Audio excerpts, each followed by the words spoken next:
Hello అండి, DSS food vlogs welcome. ఈరోజు నేను చేస్తున్న వంట వచ్చి మటన్ కర్రీ అండి.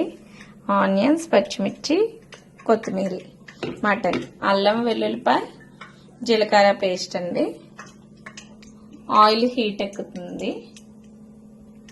తయారు చేసే విధానం చూపిస్తాను చూడండి. ఆయిల్ హీట్ ఎక్కుతుంది కదండి. ఆనియన్స్ వేసేద్దాం ఫస్ట్.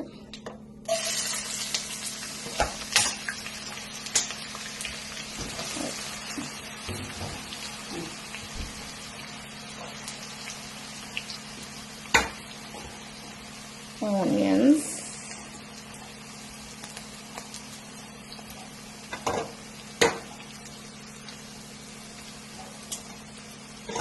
నేను చేసినట్టు ట్రై చేయండి, టేస్ట్గా ఉంటుంది mutton curry.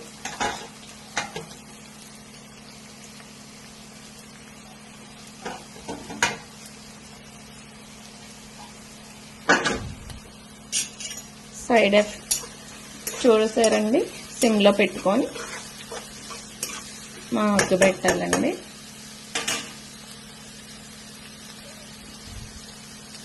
Golden brown colour రావాలండి. ఆనియన్స్ బాగా మగ్గబెట్టాలి. ఇప్పుడండి ఆనియన్స్లో ఒక స్పూన్ సాల్ట్ వేద్దాం. కావాల్సింది మళ్ళీ తర్వాత వేసుకోవచ్చు. ఓకేనా అండి.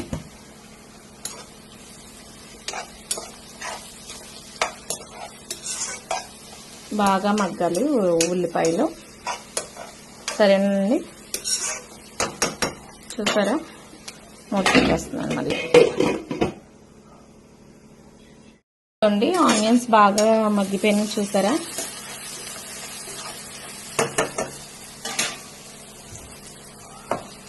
ఇప్పుడు అల్లం వెల్లుల్లిగడ్డ జీలకర్ర పేస్ట్ అండి, ఇది మొత్తం వేసేస్తున్నాం. మటన్ కదండి, కొంచెం ఎక్కువే పడుతుంది. కొంచెం పచ్చివాసన పోయేదాకా ఇలాగ మగ్గబెట్టుకోవాలి.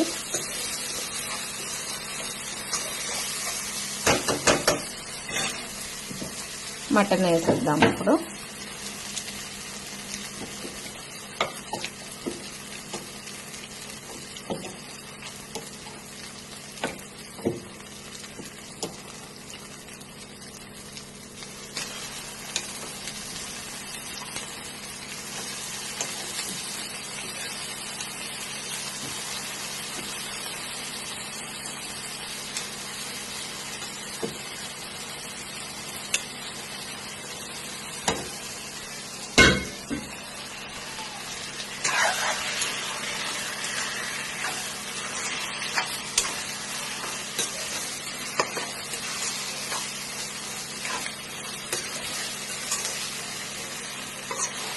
ఇప్పుడు మూత పెట్టేద్దాం. ఇప్పుడు మటన్లో వాటర్ అంతా బయటకు వస్తుంది.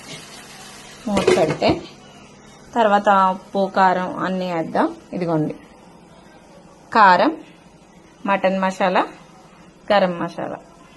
ఓకేనా అండి.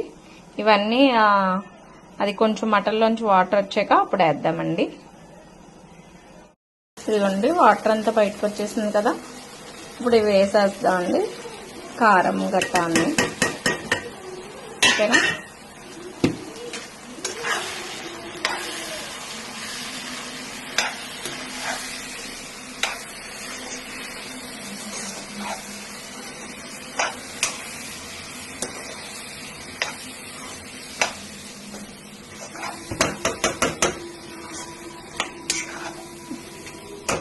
బాగా కలపెట్టేసాం కదండి కర్రీని. ఇదిగోండి హాఫ్ లోటా వాటర్ వేస్తాను. మటన్ కుక్ అవ్వాలి కదా కొంచెం. మళ్ళీ ఇంకో స్పూన్ సాల్ట్ ఇంకో స్పూన్ వేసేద్దాం. సరిపోదు మళ్ళీ, అంటే మటన్కి బాగా పట్టాలి కాబట్టి. ఓకేనా అండి. సాల్ట్ కూడా వేసేసి కర్రీలో వాటర్ వేస్తే రెడీ అయిపోతుందండి. కుక్ అవుతుంది. ఒక 10 to 15 minutes అలా కుక్ చేయాలండి. వాటర్ కూడా వేసేస్తున్నాను. ఓకేనా. బాగా కుక్ అవ్వాలంటే వాటర్ పడుతుంది కొంచెం. ఓకేనా. ఇప్పుడు కొత్తిమీర కూడా కొంచెం వేసేద్దాం. ఓకేనా అండి. కర్రీ రెడీ అయ్యాక మీకు చూపిస్తాను. మళ్ళీ మూత పెట్టేస్తున్నాను. రెడీ అయిపోయిందండి వేడి వేడి మటన్ కర్రీ. సూపర్ ఉంటుందండి. రైస్,